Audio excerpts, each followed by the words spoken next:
Semuanya, perkenalkan nama saya Marcelina Vera Kurniati, NPM 217100430091, kelas 2017B, jurusan Sejarah Sosiologi.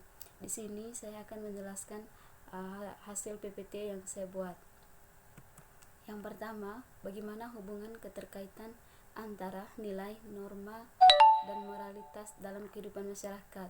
Sikap dan perbuatan seseorang dapat dilihat dari bagaimana ia secara konsisten memegang nilai, dan nilai yang diyakini itu dapat menjadi pendorong mewujudnya tekad menjadi perbuatan. Persoalan nilai merupakan suatu persoalan yang tidak dapat lepas dari kehidupan manusia, senantiasa melandasi perbuatan, serta merupakan orientasi segenap kegiatan hidup.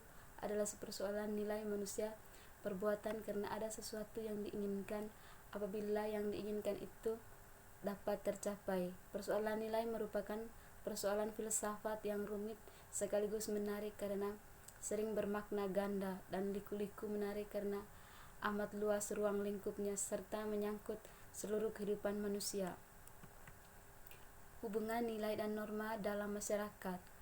Norma masyarakat adalah perwujudan nilai, ukuran baik atau buruk yang dipakai sebagai pengarah, pedoman, pendorong perbuatan manusia di dalam kehidupan bersama.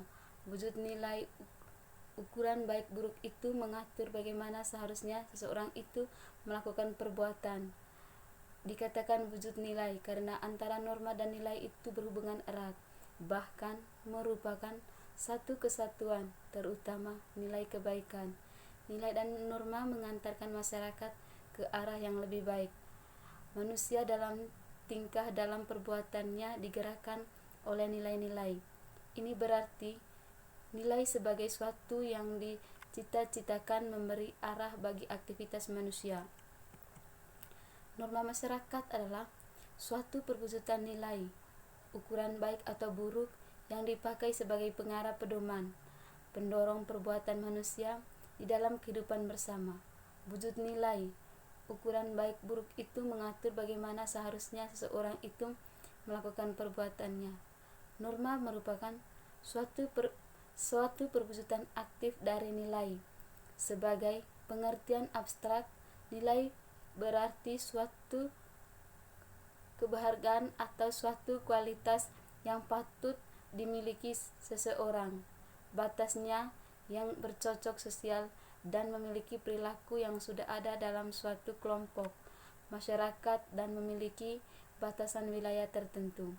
Moralitas ditentukan berdasarkan norma dan nilai yang berlaku di lingkungan masyarakat sekitar. Penilaian baik dan buruk suatu perilaku ditentukan berdasarkan norma dan nilai yang tercipta dan berlaku dalam hubungan sesama lingkungan masyarakat. Menurut Bertens, ciri-ciri nilai moral yaitu perbuatan yang bertanggung jawab, berkaitan dengan hati nurani, mewajibkan.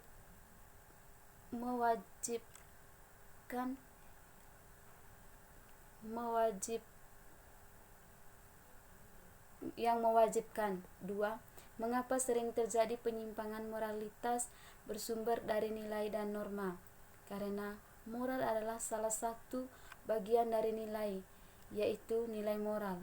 Moral berkaitan dengan nilai baik dan buruknya perbuatan manusia. Pada dasarnya, manusia yang bermoral, tindakannya senantiasa didasari oleh nilai moral. Tindakan yang bermoral adalah tindakan yang dilakukan oleh manusia secara sadar, mau dan tahu, serta tindakan itu berkenan dengan nilai-nilai moral. Tindakan bermoral adalah tindakan yang menjunjung tinggi nilai pribadi manusia, harkat dan martabat. Karena moralitas itu sendiri ditentukan berdasarkan norma dan nilai yang berlaku di lingkungan masyarakat sekitar. Penilaian baik dan buruk suatu perilaku ditentukan berdasarkan norma dan nilai yang tercipta dan berlaku dalam hubungan sesama lingkungan masyarakat. Menurut Bertens, ciri-ciri nilai moral yaitu perbuatan yang bertentangan jawaban, berkaitan dengan hati nurani, mewujudkan dan bersifat formal. Kohlbergen menyatakan ada 3 tingkat perkembangan moralitas. Pertama, tingkat konversional memiliki karakteristik individu melekat pada aturan dan menghargai kepentingan orang lain untuk memenuhi kebutuhan pribadi. Kedua, tingkat konversional memiliki karakteristik individu mengharapkan hidup terlihat baik oleh orang lain serta menjaga sistem sosial yang berlangsung.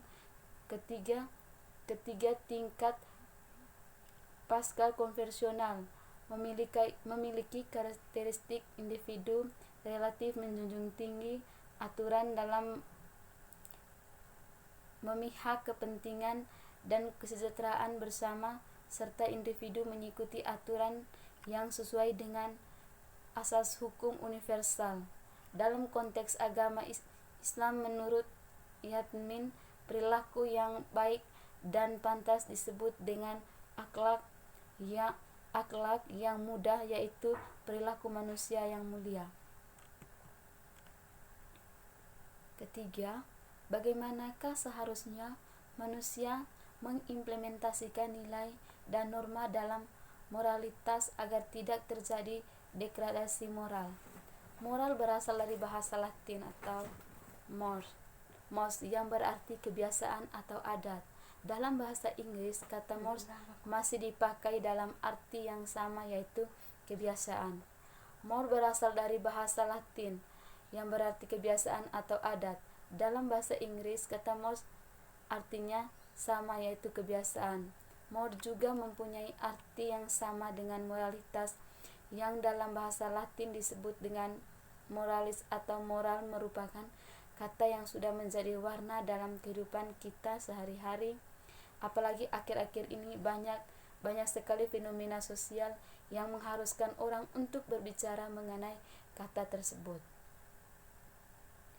Moral juga mempunyai arti yang sama dengan moralitas, yang dalam bahasa Latin disebut dengan moralis atau moral, merupakan kata yang sudah menjadi warna dalam kehidupan kita sehari-hari. Apalagi moralitas ditentukan berdasarkan norma dan nilai yang berlaku di lingkungan masyarakat sekitar. Penilaian baik dan buruk suatu perilaku ditentukan berdasarkan norma dan nilai yang tercipta yang berlaku dalam hubungan sesama lingkungan masyarakat. Kajian hukum dan moral mempunyai kaitan erat di antara keduanya, meskipun hukum tidaklah sama dengan moralitas, begitu juga sebaliknya. Dampak dari degradasi moral merupakan kemerosotan nilai-nilai moral, etika, serta pula tingkah laku pada seseorang yang cenderung negatif. Perilaku remaja yang menyimpang seperti mengkonsumsi minuman keras sehingga mabuk dan masuknya obat-obatan terlarang sebagai akibat dari lemahnya pengawasan orang tua terhadap anak-anak. Jadi kesimpulan dari materi di atas, dari degradasi moral terjadi karena adanya beberapa faktor, di antaranya. Yang pertama, kurangnya pengawasan dan rasa nyaman dari orang tua. Menurunnya kualitas keimanan, mudah terbawa arus globalisasi. Degradasi moral saat ini sangat berkembang pesat, namun masih bisa dikurangi dengan upaya-upaya yang telah dijelaskan. Ya, terima kasih atas waktu dan kesempatan yang diberikan kepada saya untuk menjelaskan hasil PPT yang saya buat. Terima kasih dan selamat siang.